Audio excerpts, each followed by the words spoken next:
Ya, kita mulai saja ya. Assalamualaikum warahmatullahi wabarakatuh. Waalaikumsalam warahmatullahi wabarakatuh. Baik ya, kita ketemu lagi di pertemuan yang kedua ini. Setelah saya melihat apa yang Anda tulis ya. Dalam filsafat ilmu itu ada satu persoalan yang mesti dibahas ya. Pertama adalah ontologis. Itu mempertanyakan tentang keilmuan kita ini. Jadi kalau kita itu studi di bidang ilmu komunikasi, maka ruang lingkup ilmu komunikasi yang harus digunakan sebagai landasan untuk menulis disertasi.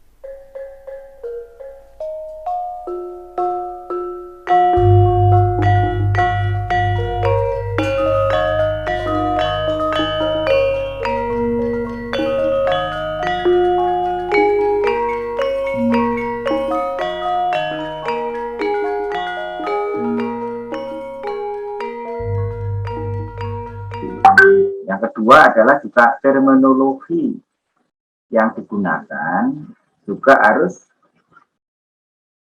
mengikuti alur ontologisnya. Jadi maksudnya fitrahnya ilmu komunikasi itu yang dipakai.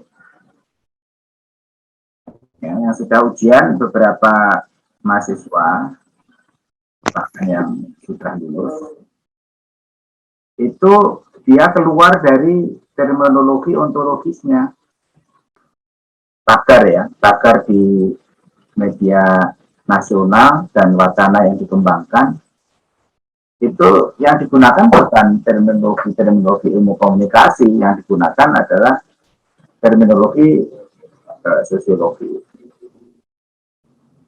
ya, semacam aktor, struktur ya. Kita mempunyai istilah sendiri, misalnya para partisipan komunikasi itu agensi kalau dalam sosiologi ya, kita tidak menyebut agensi. Kita lebih tepat menyebut sebagai partisipan communication atau komunikator, komunikan itu yang dipakai ya. Itu sering-sering teman-teman melupakan itu karena menggunakan pendekatan misalnya sosiologis. Nah, sosiologis itu kan berbicara tentang struktur, kemudian berbicara tentang agensi. Nah, itu istilah itu digunakan memang sangat lekat dengan keilmuan sosiolog, kemasyarakatan. Sebaiknya itu dihindarkan, yang lebih tepat apa ya? Aktor itu ya komunikator, komunikan, publik, kan gitu. Media harus di dalam konteks itu. Tetapi apakah kita tidak bisa menggunakan kata struktur dan agensi? Ya bisa. Lihat konteksnya yang mau kita bahas. Nah, di dalam filsafat itu disebut konsistensi. Konsistensi itu tidak hanya masalah terminologi ya. Konsistensi terhadap topik masalah. Kalau topiknya tentang media sosial dan perubahan masyarakat misalnya, konsisten nanti rumusan masalahnya itu ya harus berbicara seputar perubahan sosial dan media sosial yang ada, rumusan masalahnya. Teorinya juga harus teori-teori yang berkaitan erat dengan persoalan yang kita bahas itu, karena teori itu kan menuntun kita yang sudah menstrukturisasi mengenai cara kita berpikir. Kebanyakan nanti terpeleset di dalam mencari data. Datanya itu apakah data lapangan atau data observasi atau data wawancara atau data dokumen.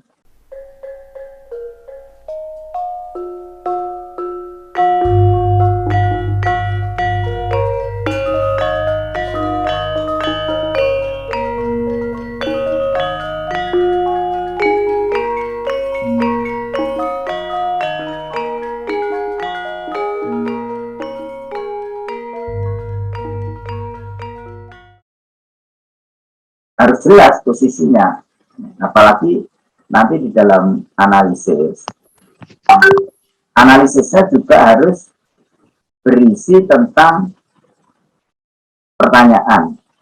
Jadi menganalisis adalah upaya menjawab pertanyaan yang dirumuskan di dalam rumusan masalah, kan begitu.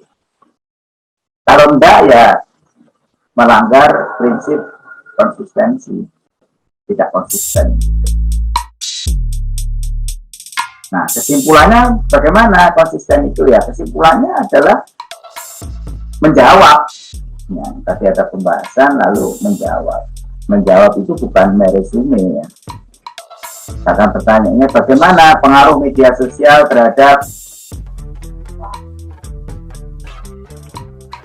perubahan masyarakat. Ya. Apakah perubahan mental, perilaku, atau perubahan kepribadian? Nah, jawabannya harus, kalau pertanyaannya begitu ya, jawabannya adalah masyarakat telah mengalami proses kaotik misalnya, atau peristiwa yang sulit untuk menemukan sebuah kebenaran yang hakiki atau kebenaran yang apa adanya itu, karena kebenaran itu sudah melampaui batas-batas fakta yang ada atau realitas, sudah melampaui realitas atau yang disebut dengan post-truth, kan misalnya gitu.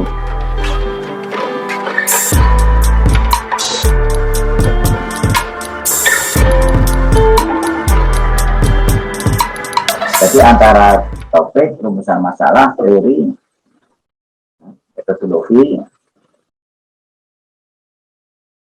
kemudian juga simpulan atau jawaban atas rumusan masalah. Mahasiswa juga kesulitan membedakan antara pembahasan dengan kesimpulan. Rata-rata kesimpulan itu hanyalah sebuah resume, padahal kesimpulan itu bukan resume. Itu penting ya. Jadi misalkan pertanyaannya bagaimana media sosial menerpa atau ya mempengaruhi perilaku masyarakat, itu kesimpulan, bukan pembahasan. Kalau pembahasan itu kan menguraikan tentang fakta-fakta yang satu dibandingkan dengan fakta lain.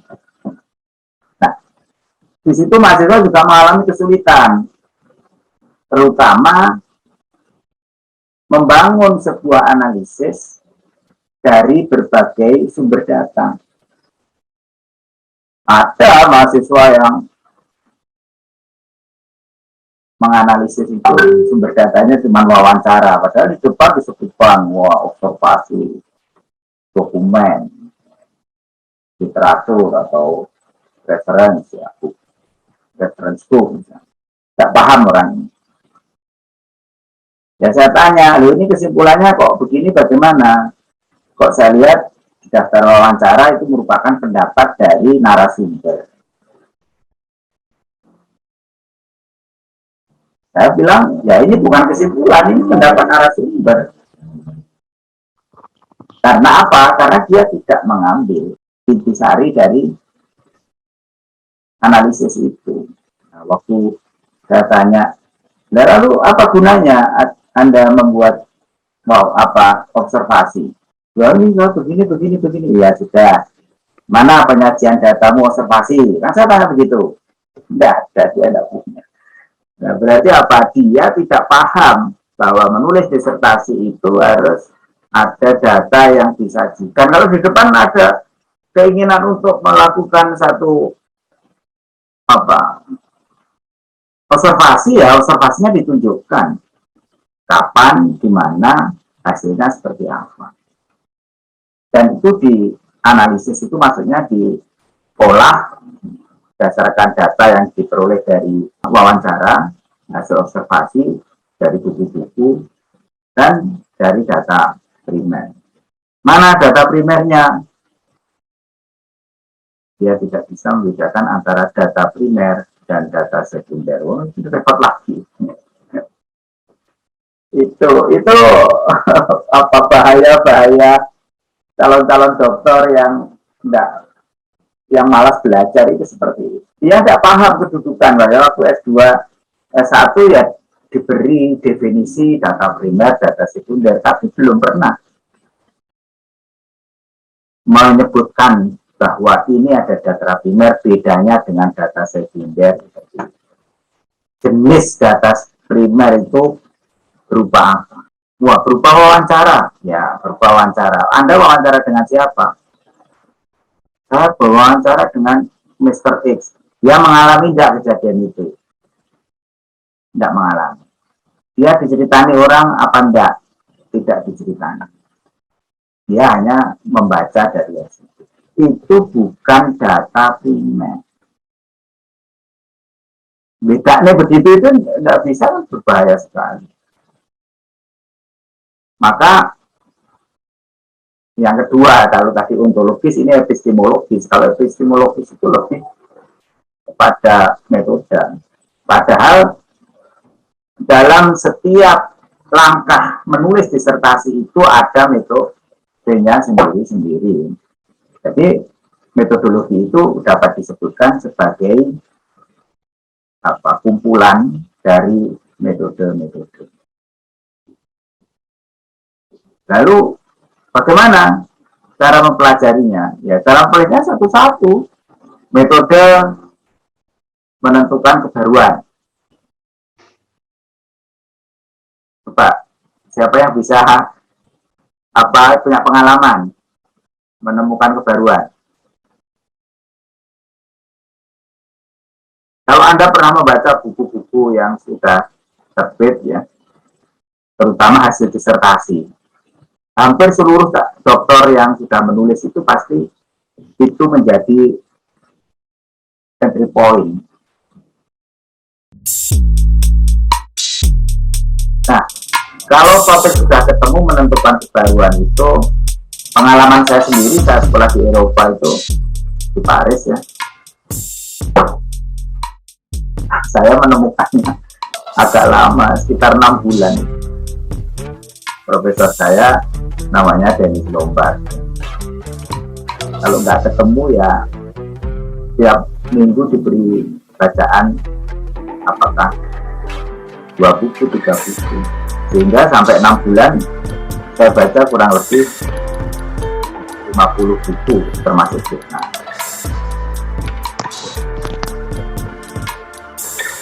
Kalau begitu Anda selama ini akan kuliah itu sebetulnya kalau sudah menemukan topik ya mencari kebaruan itu dengan cara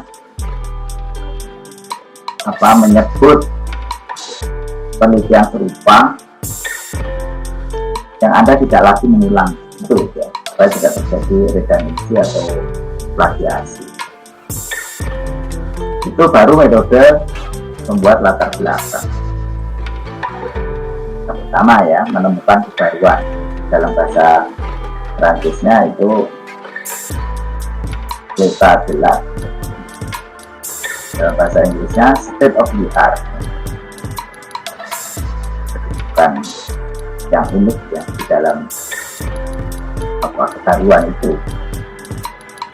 Kalau Anda tidak baru dan menulis seperti yang saya ceritakan tadi, ya, bisa jadi masalah itu. Nah, makanya Anda harus hati-hati dalam hal itu. Maka tentukanlah kebaruan itu melalui sebuah penelusuran. Itu baru epistemologi yang pertama. Maka karya yang bagus itu adalah karya yang orisinal. Nah, orisinal itu adalah inventory itu, temuan-temuan baru yang belum pernah dikerjakan orang lain. Kalau S1 enggak apa-apa, ini peristiwa demonstrasi di Jakarta, Anda ubah demonstrasi di Kota Solo ya, enggak apa-apa gitu. S1 ya, kadang-kadang kita maklum. Tapi S3 ini karena akan menjadi dasar kalau Anda ingin menjadi pemikir atau ilmuwan. Karena karya kita ini nantinya akan dirujuk orang.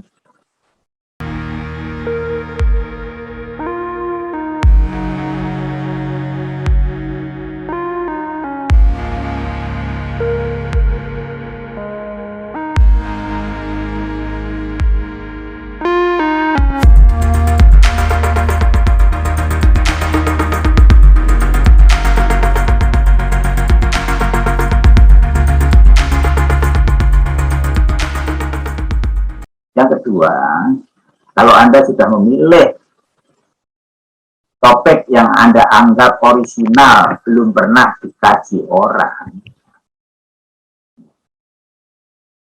memang keberatannya itu kalau Anda mengatakan, wah ini belum pernah dikaji, ada mahasiswa yang begitu. Wah kayak iya, oh belum ya, Anda pernah baca orang. Nah, setelah diuji, ada penguji yang menemukan ini begitu. Ya gagal proposalnya. Wah, saya memang nggak tahu kok.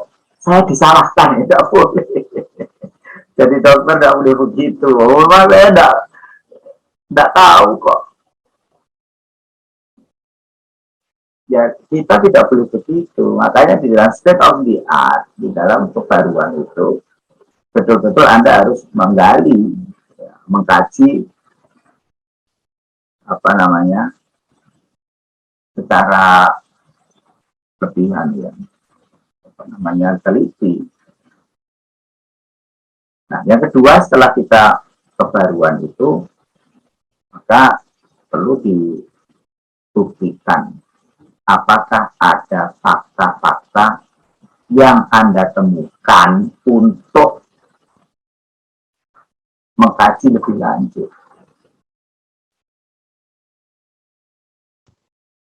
Maka dari itu di dalam filsafat ini disebut korespondensi. Korespondensi itu bahwa yang kita teliti itu betul-betul ada di dalam masyarakat, ada di tengah-tengah kehidupan.